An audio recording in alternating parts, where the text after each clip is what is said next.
Kesi ya uhaini inayomkabili mwenyekiti wa chama kikuu cha upinzani nchini Tanzania Chadema Tundu Antipas Lissu, ambayo ilitarajiwa kuendelea Jumatatu hii Novemba 10 mwaka huu 2025, imeahirishwa hadi Jumatano ya Novemba 12 ambapo itatajwa tena mahakamani.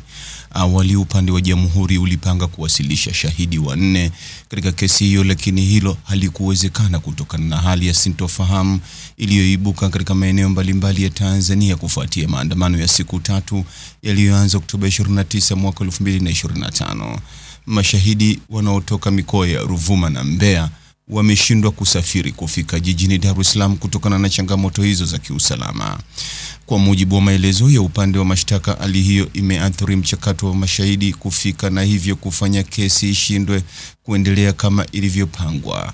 Wakili wa serikali mkuu Thawabu Issa alieleza mahakama kuwa ombi la kuahirisha linatolewa chini ya kifungu cha 302A cha sheria ya mwenendo wa makosa ya jinai sura ya 20 toleo la 2023, akibainisha kuwa mashahidi wameshindwa kufika kutokana na sababu zilizo nje ya uwezo wao.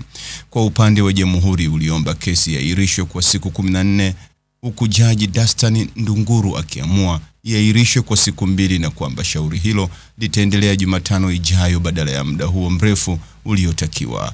Wakili wa Lissu Rugemeleza Nshala alieleza kuhusu kuahirishwa kwa sababu ya usalama, huku akisema wao wameweza kufika mahakamani, maana yake hali inaruhusu wengine kufika mahakamani.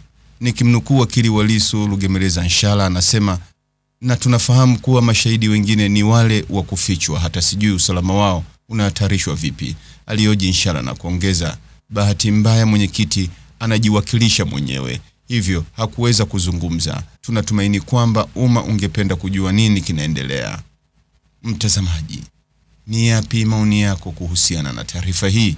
Andika maoni yako katika sehemu ya ujumbe hapo chini.